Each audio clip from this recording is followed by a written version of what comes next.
Hey everybody, and welcome to BuzzList.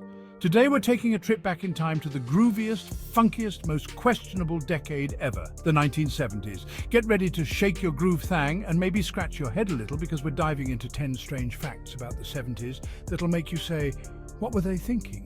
Before we get started, make sure to hit that subscribe button and join the coolest crew on YouTube. And a huge shout out to all our amazing subscribers. You guys are the best. Buckle up, because we're about to blast off to a time of bell-bottoms, disco fever, and some seriously questionable trends. Let's do this. All right, first up, we've got a fad so strange, you might need to sit down for this one. It's one of those trends that makes you question reality and wonder how it ever became a thing. In the 70s, people were totally rockin'. Literally. The era was known for its wild fashion, groovy music, and some of the most bizarre trends you could imagine. I'm talking about pet rocks, people. Yes, you heard that right. Pet rocks were all the rage back then. These weren't just any rocks, though. They came in little cardboard boxes like they were fancy or something. The packaging was designed to make you feel like you were getting something truly special. And get this, they came with their own little leashes and instruction manuals. Imagine that, a rock with a leash. It was like the ultimate gag gift that everyone wanted to have. I'm not making this up. It sounds like a joke, but it was a real phenomenon. Apparently you could teach your pet rock tricks like stay and play dead. The instruction manual even had tips on how to care for your new pet, although I'm guessing they weren't winning any obedience competitions anytime soon. Let's be real, a rock isn't exactly the most trainable pet. The craziest part, people bought millions of these things. It became a massive craze, with stores selling out of pet rocks as soon as they hit the shelves. It's like the ultimate low-maintenance pet. No feeding, no walking, no mess. It was perfect for people who wanted a pet without any of the responsibilities. Just a good old-fashioned rock. Simple yet somehow captivating. Seriously, the 70s were wild, man. From disco balls to pet rocks, it was a decade of pure, unadulterated fun and absurdity. You never knew what to expect next. So, picture this. It's 1979, you're at a baseball game in Chicago, and suddenly, boom! The air is filled with the sound of an explosion, and you see smoke rising from the field. Thousands of disco records go up in flames. The crowd is in shock, but there's also a sense of excitement and chaos in the air. Nope, it wasn't a dream sequence from a bad 70s movie. This was real life, and it was happening right in front of everyone's eyes. It was Disco Demolition Night, an event that would go down in history for its sheer audacity and the wild scenes that unfolded. This event was basically a giant middle finger to disco music. People were fed up with the disco craze that had taken over the airwaves and the dance floors. People were so over the whole disco craze that they decided to blow it up, literally. The explosion was a symbolic act of rebellion against a genre that many felt had overstayed its welcome. They even had a crate of disco records explode between games. The sight of vinyl records being blown to bits was both shocking and exhilarating for the crowd. The crowd went absolutely bonkers, storming the field and causing a total scene. People were running everywhere and the atmosphere was electric, with a mix of excitement and chaos. It got so crazy that the baseball game actually had to be cancelled. The field was in such disarray that continuing the game was impossible. Talk about taking your music a little too seriously, right? The backlash against disco was intense, and this event was the pinnacle of that sentiment. But hey, it definitely made for one unforgettable night in baseball history. The images of that night are still vivid in the minds of those who were there, and it remains a legendary moment in the annals of sports and music history. Fans held up anti-disco signs, chanting slogans that echoed their disdain for the genre. It was a night where music and sports collided in the most unexpected way. The aftermath of Disco Demolition Night was felt for years to come.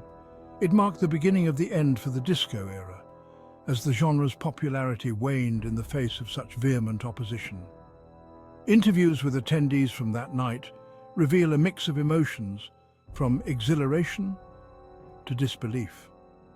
It was a night that no one could have predicted, and one that will never be forgotten. All right, let's talk about sleep, baby. You know, that magical time when we drift off into dreamland and recharge our batteries. But have you ever wondered how people used to sleep back in the day? Or at least how people slept in the 70s? And let me tell you, it was a whole different ball game. Forget memory foam and adjustable bases. The 70s were all about waterbeds.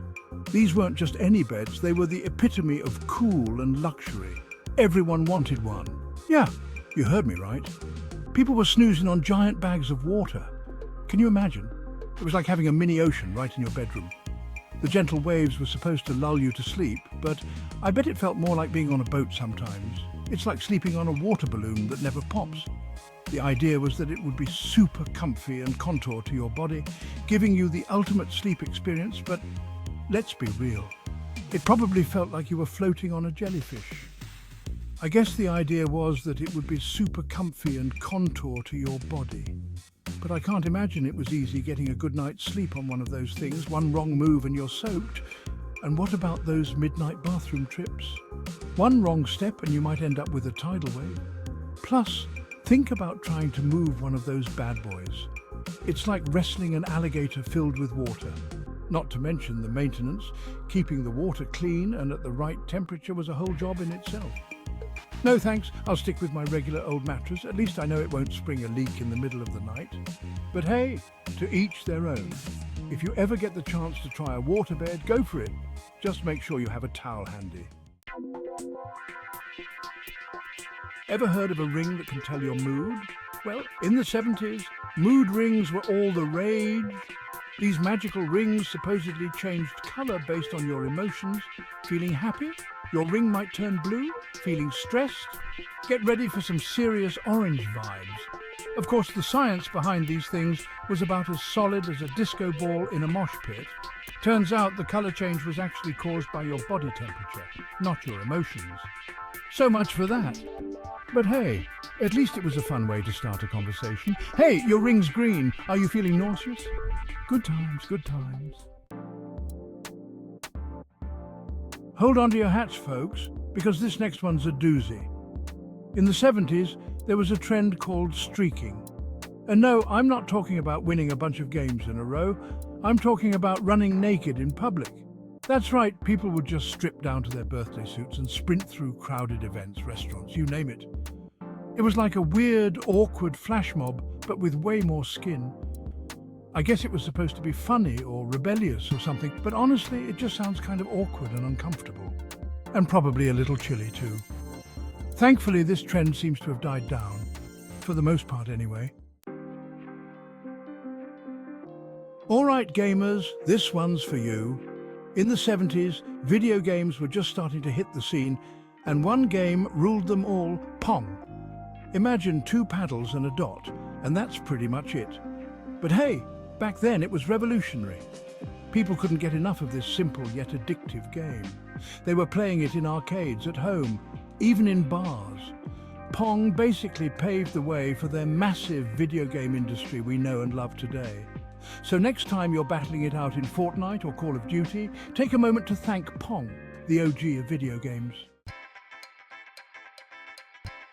Let's talk fashion, baby. And when it comes to 70s fashion, there's one word that reigns supreme: polyester. Specifically, polyester suits. These bad boys were everywhere. Men, women, everyone was rocking these brightly coloured, shiny suits. They were the epitome of 70s cool. Of course, they weren't exactly breathable. Imagine wearing a plastic bag on a hot summer day. That's what it was like wearing one of these suits. But hey, at least you look good sweating, right? Before Spotify and Apple Music, there were 8-track tapes. These clunky cartridges were how people listened to music on the go. But there was one little catch. They played music on a continuous loop. That's right, once the tape ended, it would just start over again from the beginning. No playlists, no shuffle, just the same songs over and over again. Talk about getting a song stuck in your head. Back in the 70s, before everyone had a cell phone glued to their hand, there was the CB radio craze. These little boxes were like the social media of their time, connecting people from all walks of life. Truckers, housewives, teenagers, everyone was chatting it up on their CBs using their own special lingo and code words. It was like a giant nationwide party line. All right, we've covered a lot of ground today, but I just had to circle back to the pet rock thing one more time. I mean, seriously, who wakes up one day and thinks, I know what the world needs, pet rocks? But hey, maybe that's what made the 70s so special. It was a time to be yourself, to embrace the weird, and to rock out with your pet rock by your side. Wow, what a trip down memory lane. The 70s were definitely a wild ride, full of questionable trends and some seriously groovy moments.